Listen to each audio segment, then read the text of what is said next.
안녕하십니까. 라디오 오늘입니다. 당분간은 수도권 방문은 가급적 자제하는 게 좋을 것 같습니다. 안동의 코로나19 확진 가족은 지난 주말 경기도 성남의 친척집을 방문했다가 확진자와 접촉이 있었어요. 성남 556번 확진자의 집에서 가족 모임을 한 건데요. 그 후에 556번 확진자가 양성 판정을 받은 후에 접촉자로 알려져 검사한 결과 안동의 56번, 57번, 58번, 59번이 확진 판정을 받게 됐습니다. 이들 4명은 일가족으로 이 가족과 밀접 접촉자 12명 그리고 이들의 가족 43명에 대해서 긴급 검사를 했는데요. 검사 결과 음성으로 판정됐습니다. 또 확진자 거주지에 같은 엘리베이터 사용 중인 130여 명에 대해서도 현재 검사가 진행되고 있습니다.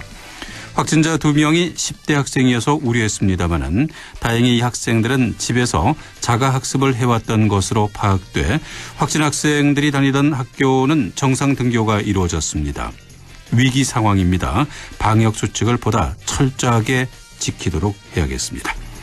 11월 19일 목요일 라디오 오늘입니다. 광고 듣고 시작하겠습니다. 안녕하세요. 이진욱입니다. 누군가에겐 충전이, 누군가에겐 힐링이 필요한 지금. 더욱 새로워진 아메리칸 픽업 트럭 콜로라도와 함께 나만의 시간을 가져보세요. 파워풀한 312 출력, 압도적 공간 활용성, 리어뉴 콜로라도. 웰컴 투 콜로라도. Chevrolet, find new roads. 하고 싶은 거 멈추지 마. 좋아하는 거 멈추지 마. 관절 내 인생을 멈추지 마. 뉴마스터. 관절에 강력히 흡수되어 염증 스타. 인생은 논스톱. 관절엔 뉴마스터. 부착해요. 삼형 바이오팜. ETF 미래 에셋 ETF 요즘 핫한 2차 전지 헬스케어 바이오 클라우드 투자하는 테마형 ETF 그걸 잘하는 건 전 세계에서 50조 원 넘게 ETF를 운영하는 미래 에셋 글로벌 ETF 타이거 ETF 글로벌 X ETF가 있는 미래 에셋 글로벌 ETF 원금 손실에 유의하세요. 나에게 꼭 맞는 생유산균 락토핏. 아기에게 락토핏. 아이들도 락토핏. 우리 가족 락토핏. 맞춤형 생유산균. 종근당 건강기능식품입니다. 내가 가장 중요시하는 것? 시크함을 유지하면서도 때로는 강렬한 디테일을 놓치지 않는 것. 스타일리시 퍼포먼스 세단 2021년형 더 뉴 말리부 스페셜 에디션 레드라인 출시. 블랙앤레드 포인트에 무선폰 프로젝션까지 강렬한 디테일로 스타일을 완성하다. Chevrolet, find new roads. 자, 따라해보세요. 이카운트 ERP 4만원 회계관리, 이카운트 ERP 4만원 재고관리, 이카운트 ERP 4만원 생산관리. 사업 성공 함께해요. 이카운트 ERP의 모든 기능을 월 4만원에 드립니다. 이카운트 가입비 부가세 별도. 파주 센트럴밸리 산업용지 완판 신화를 이어갈 상업, 주거, 지원용지 투자의 기회. 역세권 입지에 서울 문산 고속도로까지 남북 경협의 수혜지에서 프리미엄 투자의 중심지로 거듭날 파주 센트럴밸리. 문의 1522-0844. 11월 19일 목요일 라디오 오늘입니다. 1부에서는 따끈따끈한 경제 이슈를 짚어보는 이인철의 시사경제 함께하겠고요. 2부에서는 이슈 오늘 준비하고 있습니다. 자치사무는 국감 대상이 아닌데도 국회가 월권 국감을 관행적으로 해오고 있다는 지적이 많이 나오고 있는데요. 잠시 후에 경상북도의회 황병직 의원과 함께 이와 관련한 얘기 자세히 나눠보도록 하겠습니다. 이어서 김성수 시사평론가와 함께하는 시간 김성수의 세상 읽기 이어가겠습니다. 라디오 오늘 생방송 놓치신 분들은 유튜브로 다시 들으실 수 있습니다. 많은 애청 바라겠습니다.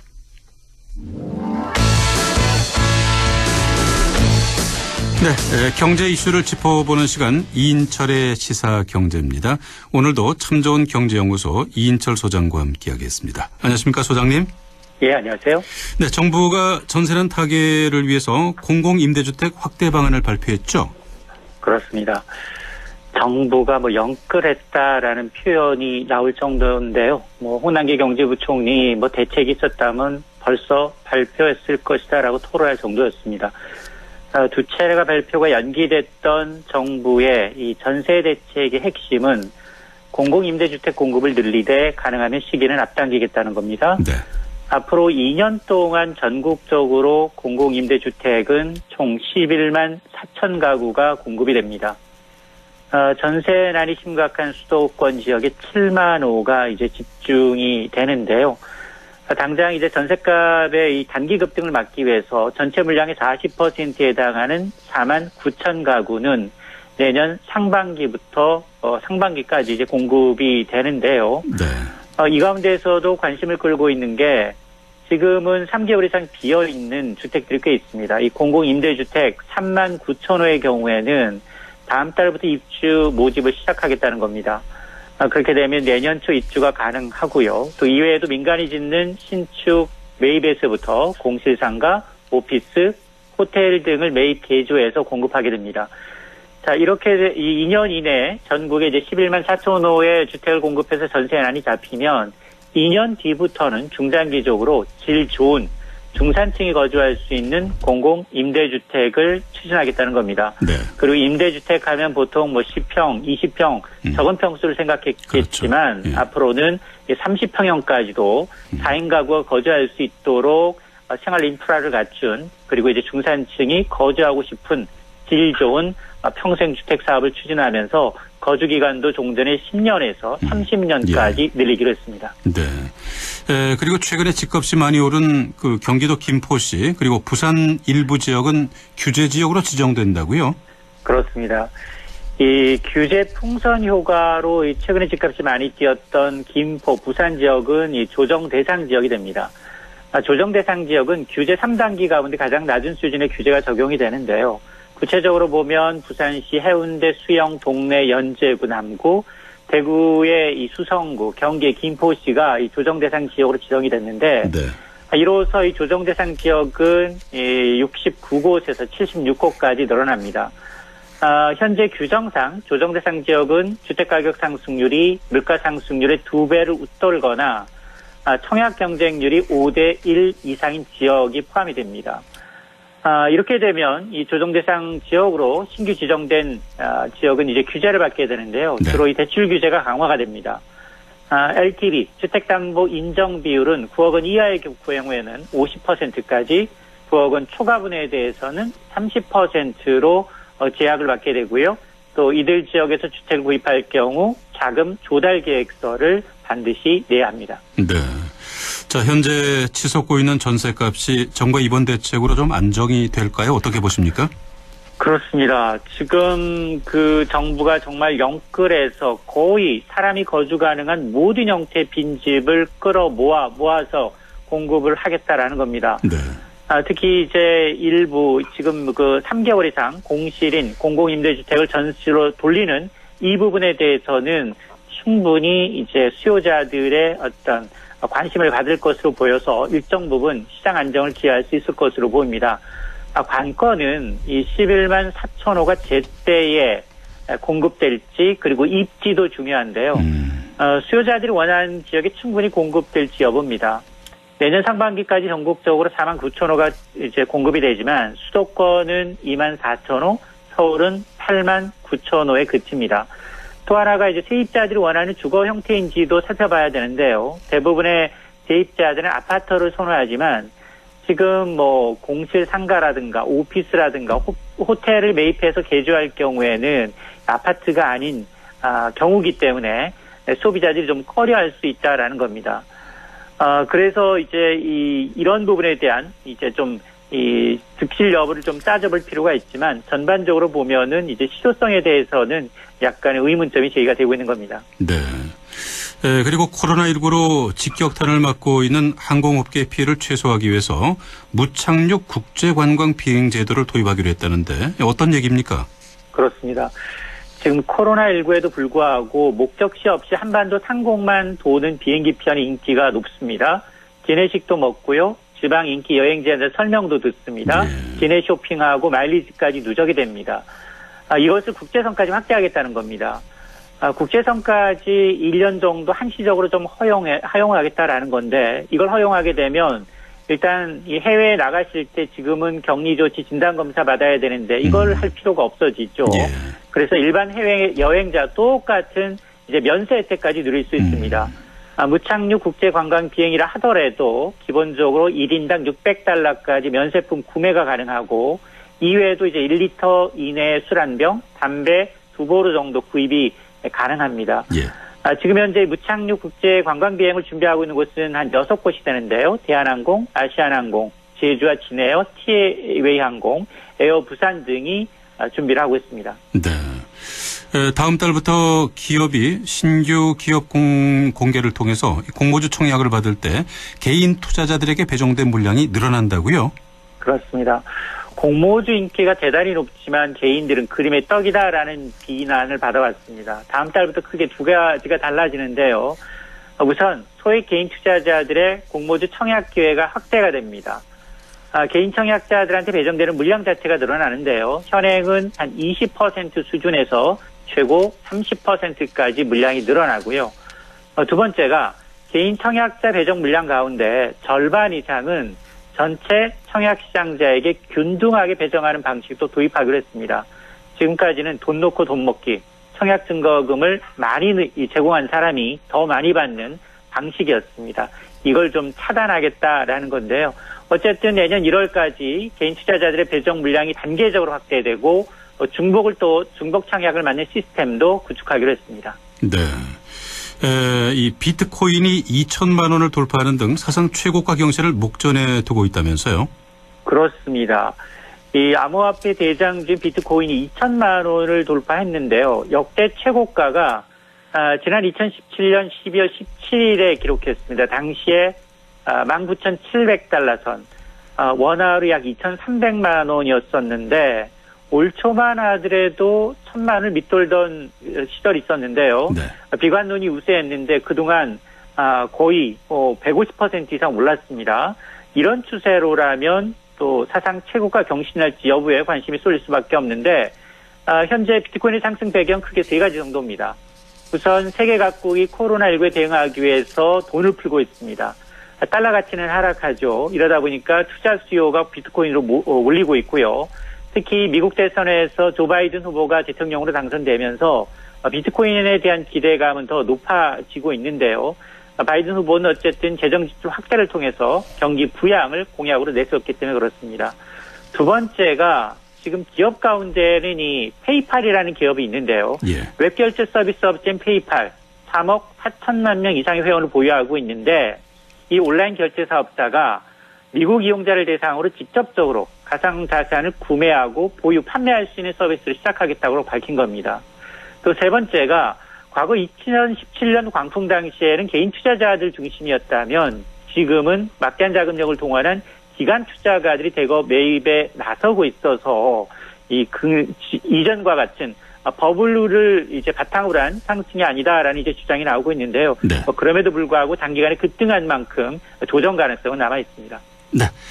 경제 이슈를 짚어봤습니다. 이인철의 시사경제, 참 좋은 경제연구소 이인철 소장과 함께했습니다. 감사합니다. 네, 고맙습니다.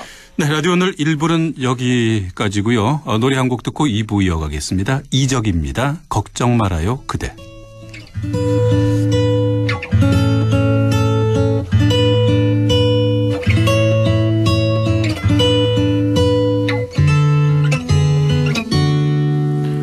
그대여 아무 걱정하지 말아요. 우리 함께 노래합시다. 그대 아픈 기억들 모두 그대여 그대 가슴에 깊이 묻어버리고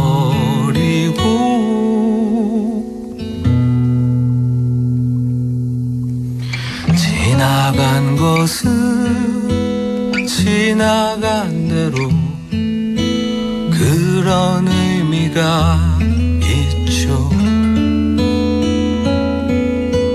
떠난 이에게 노래하세요.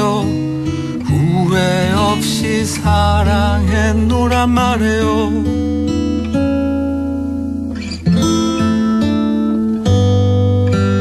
그대는 너무 힘든 일이 많았죠. 외로움을 잃어버렸죠. 그대 슬픈 얘기들 모두 그대여 그대 탓으로 훌훌 털어버리고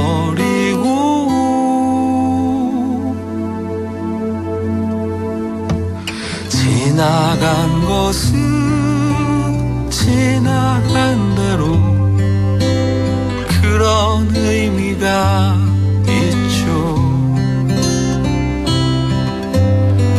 우리 다 함께 노래합시다. 후회 없이 꿈을 꿨단 말해요.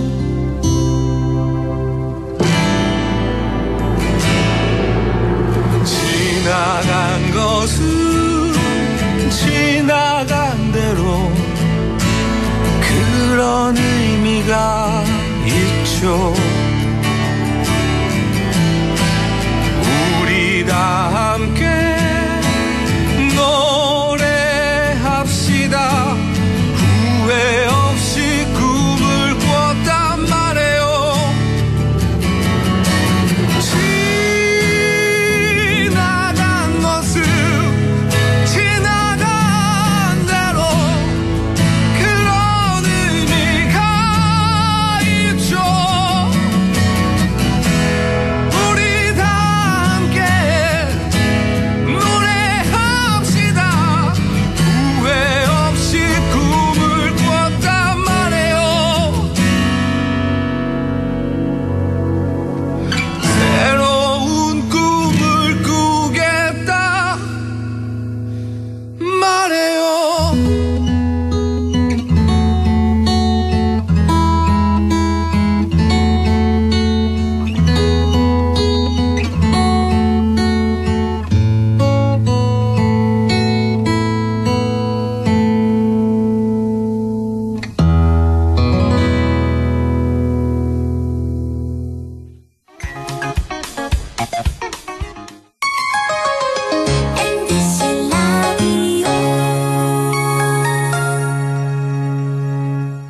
할인점보다 더 실속 있고 편의점보다 더 편리하게 살 수 있는 곳, 시장보다 더 정이 넘치고 백화점보다 더 품격 있는 곳, 이런 곳이 없을까요? 네, 우리 동네 우리 할인점 홈마트가 있습니다. 지난 25년간 항상 고객과 함께한 홈마트. 용상점, 자이점, 신용주점, 사천점에서 새롭게 고객님께 다가갑니다. 홈마트. 선생님, 전 보건의료인이 꿈인데 좋은 고등학교 있나요? 잊고 말고 안동의 보건간호 특성화 학교인 예일메디텍 고등학교가 있지. 예일메디텍 고등학교는 남녀공학으로 보건간호과 2개 반을 모집한단다. 남들보다 일찍 준비한다면 너의 꿈에 날개를 단 거지. 예일메디텍 고등학교. 갑자기 일을 그만두라고? 왜? 전화해봐 1577-2260. 월급을 깎는다고? 말도 안 돼. 일하다가 다쳤다고? 괜찮아?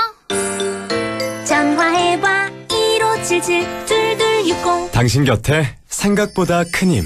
민주노총. 가톨릭 상지대학교에서는 성인 학습자를 위한 맞춤형 평생 직업교육과정을 개설하고 교육생을 모집합니다. 자격증 취득에 수강료 할인까지 다양한 혜택과 함께 가톨릭 상지대학교 평생 직업교육과정으로 멋진 미래를 만들어보세요. 교육생 모집 문의는 851-3007입니다.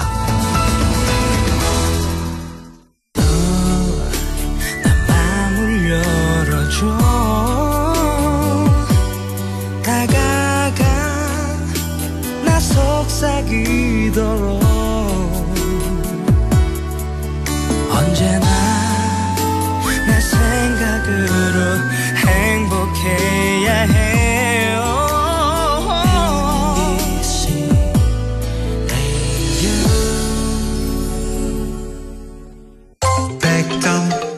MBC 라디오.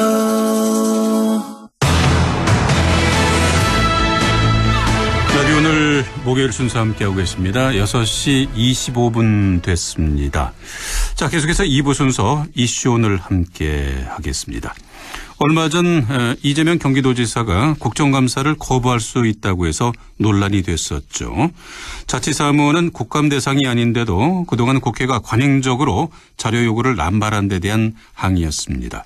최근 경상북도 의회에서도 비슷한 취지의 주장이 나왔어요. 국회가 자꾸 월권을 해도 되는지 헌법재판소의 판단을 한번 받아보자는 건데요.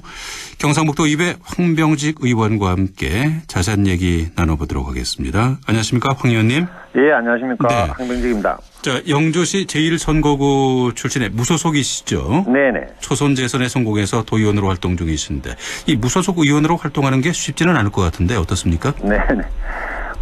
지역의 우리 정치 상황을 고려할 때 어려움이 없다는 것은 솔직하지 않는 말이고요. 어려움이 있습니다. 그러나 이제 저를 영주시 의회 의원과 도의원으로 또 무소속으로 4번이나 이제 지지를 해준 우리 영주 시민분들의 성원이 있습니다. 우리 어려움을 극복하는 것이 의정활동이고 최선 다하는 의정활동이 우리 영주 시민들의 지지와 성원에 보답하는 것이라고 믿고 최선을 다하고 있습니다. 네. 아울러 우리 경상북도 의회는 고의원 의장을 비롯하여 우리 59분의 선배 동료 의원들이 있습니다. 선배 동료 의원님들 많이 도와주시고 이끌어 주셔서 어려움을 잘 극복하고 의정활동을 하고 있습니다. 이 자리를 빌어서 우리 영주 시민에게 감사 인사를 전하고 또 함께 의정활동하는 선배 동료 의원 여러분에게도 고마움을 전합니다. 네. 도의회는 현재 행정사무감사가 진행 중이라면서요? 네네. 우리는 11월 6일부터 시작하여 12월 18일까지 43일간은 경상북도회가 가장 바쁜 시간입니다. 네. 1년 동안에 우리 경상북도의 살림살이를 행정사무감사를 통해서 짚어보고 이를 바탕으로 2021년 예산안이 잘 편성되었는지에 대한 꼼꼼한 또 심의를 해야 합니다. 지난 11월 9일부터 시작해서 20일까지는 우리 경상북도청과 출자 출연 기간 등에 대한 직접적인 행정사무감사가 우리 상임위원회별로 진행이 됩니다. 네. 일부 위원회는 우리 행정사무감사가 마무리되어 행정사무감사 과정에서 제기되었던 문제에 대한 자료를 정리하고 또 추가 자료를 확인하는 등 매일매일 바쁜 시간을 보내고 있습니다. 네. 자, 이렇게 바쁜 일정 중에도 또 인터뷰에 응해 주신 점 다시 한번 감사드립니다. 네. 자, 얼마 전에 이재명 경기지사가 국정감사를 거부할 수 있다고 해서 또 논란이 됐지 않습니까? 네. 자치사무는 국감 대상이 아닌데도 그동안 국회가 관행적으로 자료 요구를 남발한 데 대한 항의였습니다. 황 의원께서도 비슷한 취지의 주장을 하셨는데요. 좀 더 자세히 좀 말씀해 주시겠습니까? 예, 이게 국회의 국정감사에 대한 근거 법령은 헌법과 또 국정감사 및 조사에 관한 법률에서 규정을 하고 있습니다. 헌법과 국정감사 및 조사에 관한 법률에서는 그 감사 범위는 국가이임 사무와 국가보조금 등 예산을 지원하는 사업으로 한다라고 규정을 하고 있습니다. 네. 이란의 헌법과 국정감사 및 조사에 관한 법률에 따라 국회는 경상북도를 비롯한 우리 지방자치단체에 대하여 국정감사를 하고 있습니다. 그러나 이거를 살펴보면 지방자치법 제41조에서는 지방의회가 지방자치단체에 대한 행정사무감사 및 조사권을 규정하고 있으며 국회가 직접 감사하기로 한 사무 외에는 행정사무감사를 하도록 규정하고 있습니다. 네. 이러한 국정감사 및 조사에 관한 법률과 지방자치법의 규정을 고려할 때 국회의 국정감사는 국가유임 사무와 국가보조금 등 예산을 지원하는 사업으로 한정해서 명확하게 구분을 해야 합니다. 네. 현행법에는 지자체에 대한 국감 범위가 국가위임 사무와 국가가 예산을 지원한 사업으로 한정하고 있는데 관행적으로 그 범위를 넘어서고 있다는 그런 얘기가 되는 거죠. 예, 맞습니다. 원래 국정감사 과정에서 국회의원들이 우리 경상북도에 요구한 자료가 약 한 400여 건 이상으로 파악이 됩니다. 네.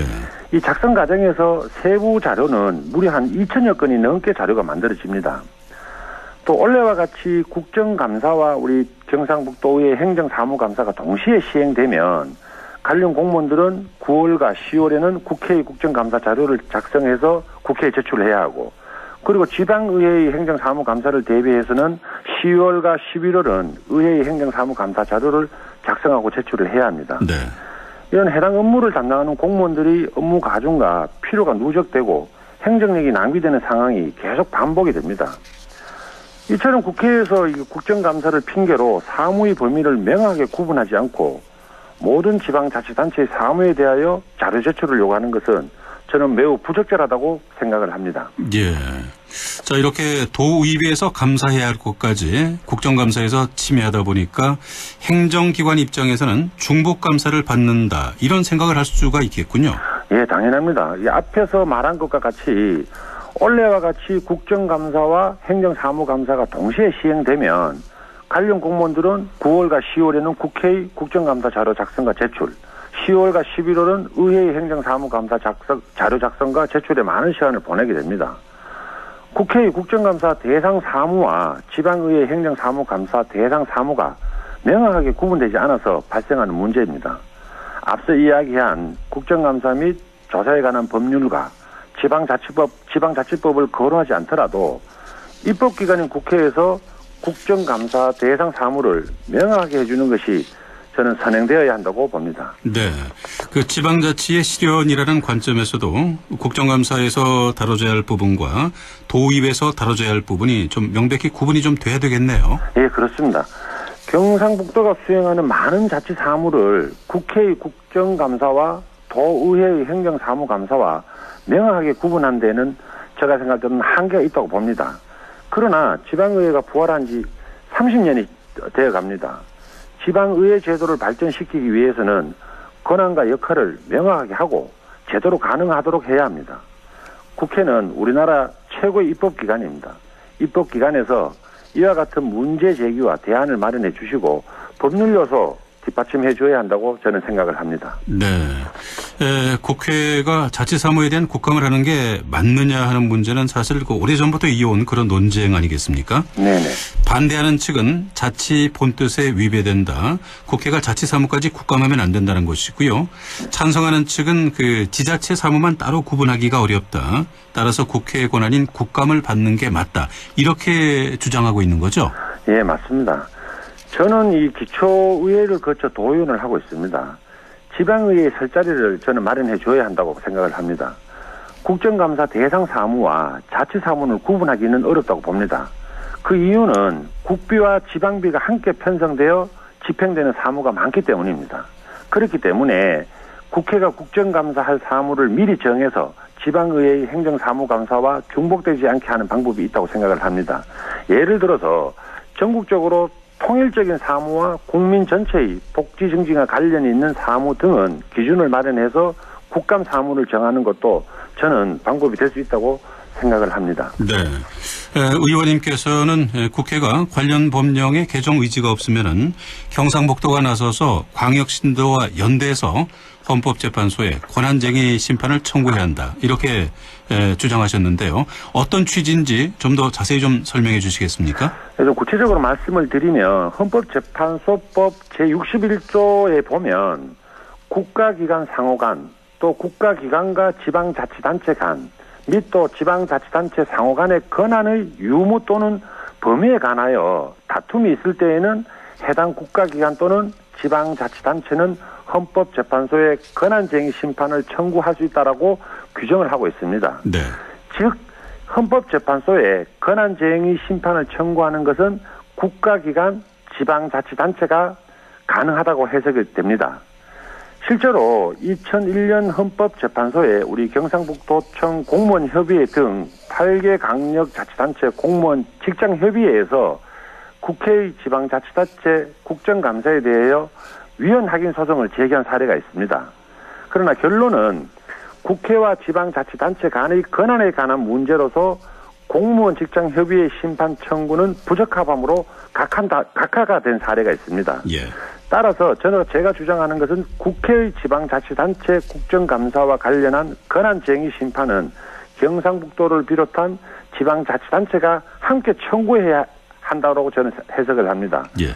그래서 우리 경상북도가 선도적으로 나서서 다른 강력단체와 연대해서 권한쟁의를 청구해야 한다는 취지로 그때 말씀을 드렸습니다. 네. 국회에서는 왜 자치단체의 법적 근거도 없는 국감 자료 요구를 계속해서 하고 있는 걸까요? 그 일각에서는 시도지사가 유력 대권 주자로 발돋움하는 경우가 많아지면서 국정감사를 통해서 견제하려고 한다, 이런 주장도 나오고 있는 것 같은데요. 예, 저도 그런 주장이 있다는 것은 알고 있습니다.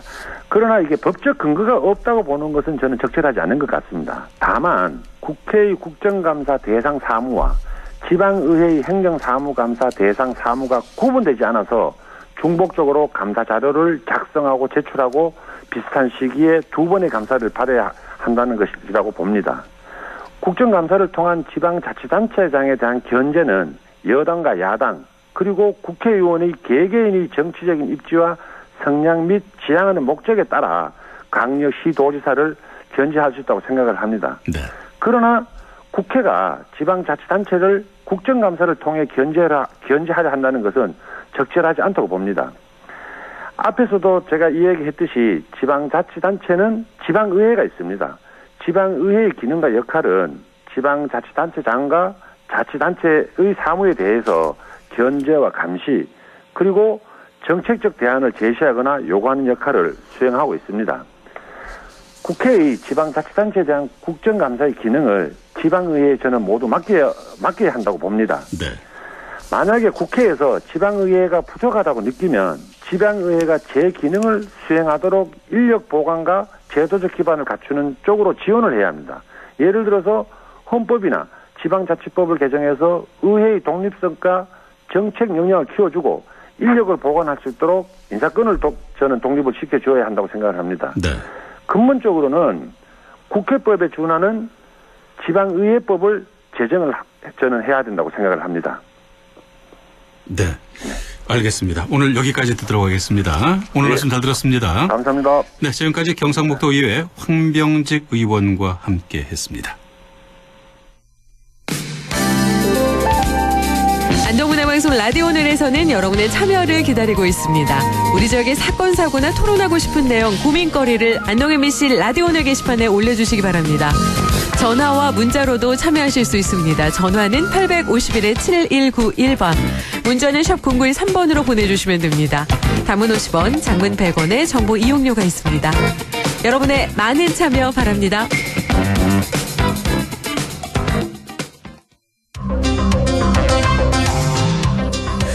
네, 라디오 오늘 목요일 순서 함께하고 계십니다. 계속해서 김성수의 세상 읽기입니다. 김성수 시사평론가와 함께하겠습니다. 안녕하십니까? 안녕하세요. 김성수입니다. 네. 자, 오늘은 검찰총장의 대면 조사와 관련된 얘기 좀 나눠보도록 하죠. 윤석열 검찰총장 감찰 관련 법무부의 대면 조사가 지난 17일에 이어 오늘도 대검찰청의 반발로 무산됐다죠? 예, 그렇습니다. 원래는 오늘 2시에 대면 조사를 진행할 예정이었는데요. 강력한 대검의 반발로 무산이 되어서 법무부는 향후에 계속 감찰 절차를 진행을 하겠다라고 밝혔습니다만 그야말로 오리무중이 되고 있는 그런 상황인데요. 추미애 법무부 장관이 이제 윤 총장에 대해서 이렇게 압박을 하는 이런 강도가 최고조에 달한 것으로 이렇게 분석이 되고 있는 상황에서 네. 정말 벼랑 끝으로 가는 건 아닌가 하는 얘기까지 나오고 있는 상황입니다.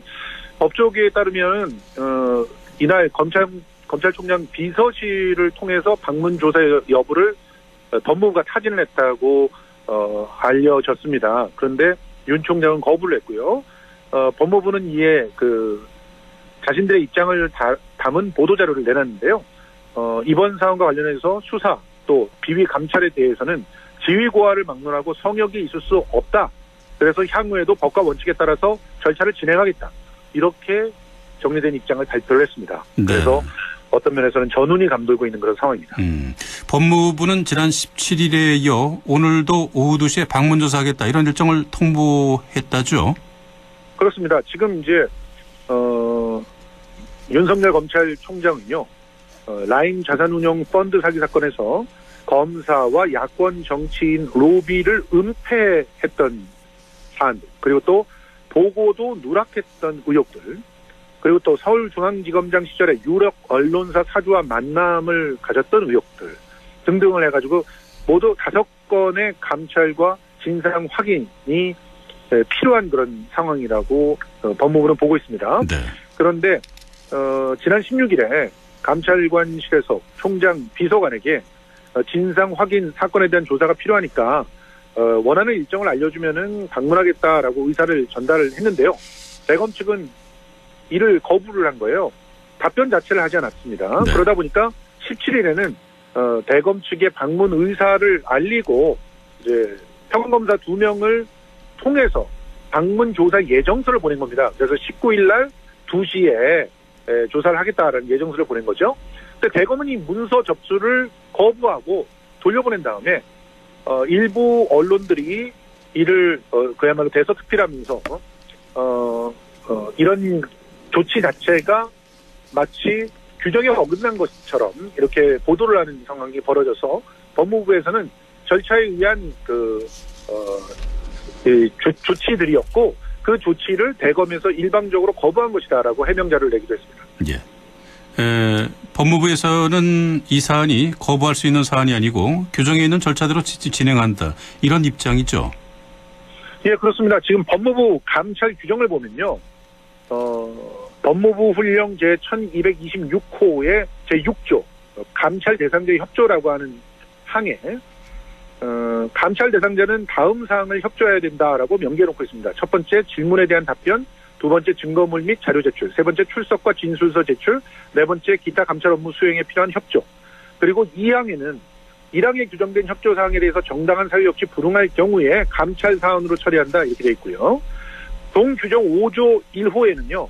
언론 등 사회적 관심이 집중된 사항으로 검찰의 자체 감찰로는 공정성을 인정받기 어렵다 판단돼서 법무부 장관이 감찰을 명한 경우에는 법무부가 직접 1차 감찰을 수행할 수 있다고 명시하고 있습니다. 네.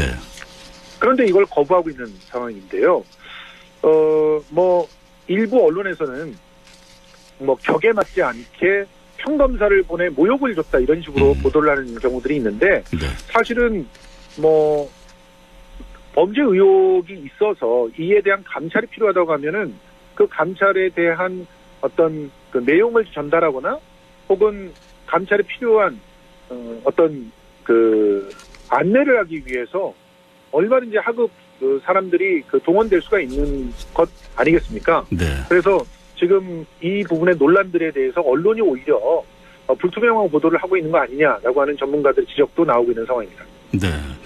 조금 전에 말씀하신 그 평검사 2명을 보내는 것. 이게 검찰총장에 대한 예우가 아니라는 검찰 내부의 불평을 보던 그런 기사들도 있습니다. 검사장 정도가 와서 서류를 전달해야 한다는 그런 얘기인가요?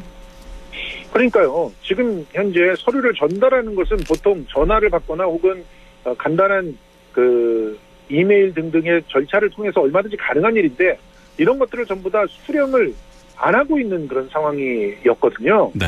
그래서 어쩔 수 없이 사람을 보내서 인편으로 전달을 한 겁니다. 그런데 인편으로 전달한 것에 대해서도 격을 운운하고 그러면서 그 수령 자체를 거부하는 일이 있으면 이게 도대체 과연 가능한 일인가 하고 질문을 던질 수밖에 없는데요. 이것보다 이제 훨씬 더 그 엄격한 사안이라고 볼 수 있는 그런 사안들에 있어서 특히 검찰들은 자신들이 했던 그 사례들을 갖다 돌이켜 봐야 될 것 같아요. 가령 작년 말에 그 청와대에서 하명 수사를 명했다라고 해가지고 청와대를 압수수색한 건 있잖아요. 이때 당시에 청와대와 격식을 따지고 예우를 따져가지고 검사장 이상이 가고 그런 적이 없거든요. 그리고 청와대는 압수수색 절차에 다 성실하게 임했습니다. 네. 이런 상황들을 관추해 보더라도 지금 이런 행위 자체가 과연 법과 원칙에 맞는 것인가에 대해서는 면밀하게 균형 잡힌 보도를 해줘야 될 언론에서 그렇게 못하고 있는 건 아닌가 하는 생각들이 많이 듭니다. 네. 자, 그렇다면 대검은 왜 이 조사를 거부하고 있는 걸까요? 실제로 대검에서 내걸고 있는 명분은 이겁니다. 윤 총장을 둘러싼 각종 혐의 내용이 뚜렷하지 않고 사전 소명 절차도 없었다. 그러니 지금 먼저 일방적 대면 조사를 하는 것은 받아들일 수 없다. 그래서 절차에 따라 필요한 내용을 서면으로 물어오면 협조하겠다. 이렇게 의견을 내고 있거든요. 네. 그런데 실제로 두려운 것은 윤 총장에 대한 이 감찰 자체가 사퇴에 대한 최후 통첩이 아니냐라고 하는 그런 의구심 때문이라고 많은 사람들은 얘기를 하고 있어요. 네. 실제로 검찰총장이 감찰을 받은 전례는 사실상 없습니다. 왜냐하면 감찰이 진행되면 그냥 사표를 쓰는 경우들이 많았거든요. 예. 실제로 지난 2013년에 황교안 법무부 장관이 혼외자 논란이 불거졌던 최동욱 당시 검찰총장을 감찰을 지시한 적이 있었어요. 예. 이때 이제 최동욱 총장이 바로 전격 사퇴를 결정을 한 바 있죠. 예. 그러니까 이제 지금 감찰의 전례를 남기지 않기 위해서 사퇴를 하는 그런 이전까지의 관행을 따르지 않고 지금 검찰총장은 그냥 법무부의 명령을 거부하고 있는 겁니다. 그래서 지금 법무부는 지금 부글부글 끓고 있는 그런 상황이고요. 여기에 대해서 그 객관적인 균형 보도를 찾기가 굉장히 어려운 상황이어서 앞으로 이러한 갈등들이 사실은 이례적으로 계속되지 않을까 하는 그런 우려들을 낳고 있는 상황입니다. 네. 김성수의 세상 읽기였습니다. 지금까지 김성수 시사평론가와 함께했습니다. 감사합니다. 고맙습니다. 자, 계속해서 날씨 알아보도록 하겠습니다. 김도연 씨. 네, 요즘 날씨 변덕이 참 심합니다. 늦가을인데 어제는 봄처럼 포근하다 싶었고요. 오늘은 여름처럼 많은 비가 내렸습니다. 늦가을에 이렇게 폭우가 내리는 이유는 남서풍 때문입니다. 비교적 따뜻한 남서풍이 기존에 있던 찬 공기와 부딪히면서 강한 비구름을 만들어냈습니다. 우리 지역 강수량을 보면 의성이 38.9mm 내렸고요. 몽하가 35.8, 영주가 32, 안동이 30mm의 비가 내렸습니다. 이제는 대부분 지역 비가 그친 상태인데요. 이후로는 찬 공기가 내려오기 때문에 다시 옷차림은 보다 도톰하게 하셔야겠고요. 그동안 좀 포근했던 터라 더 춥게 느껴지실 것 같습니다.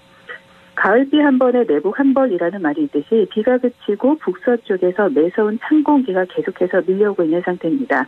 밤사이 기온이 많이 떨어지겠는데요. 내일 안동 아침 기온이 5도로 오늘 아침보다 무려 12도에서 15도나 기온이 내려가 더 춥게 느껴지겠고요. 내일 낮부터는 다시 하늘 표정이 좋아지겠습니다. 주말도 날씨 상황 무난하지만 토요일 안동의 최저 기온이 영하 4도까지 떨어지면서 추워집니다. 다가오는 일요일에는 또 한 번 비가 내릴 것으로 전망됩니다. 주말과 휴일 계획 세우실 때 기상정보 잘 확인해 주시기 바라겠고요. 이제 정말 초겨울 추위가 찾아오는 모양새인데요. 건강관리 잘 하셔야겠습니다. 이렇게 비 맞은 우산을 그냥 방치하면 쉽게 망가지기 쉬운데요. 조금 번거롭지만 깨끗한 세척은 종종 우산 면 전체를 중성세제와 스펀지로 닦아주시면 좋고요. 번거롭다 생각하시면 통풍이 잘 되는 그늘에 잘 말려주시면 됩니다. 또 우산대 녹이 쓴 부분은 면봉이나 소매, 아세톤을 묻혀서 찌면 쉽게 해결됩니다. 내일 기온입니다. 안동, 상주, 문경, 청송 아침 6도, 한낮에 10도 나와 있고요. 영양 예천이 4도에서 10도 분포, 의성이 6도에서 10도, 영주 봉화는 4도에서 7도 분포 예상됩니다. 의성 현재 기온과 체감온도 모두 어제 이 시간보다 1도 높은 17도, 습도는 71%입니다. 날씨였습니다.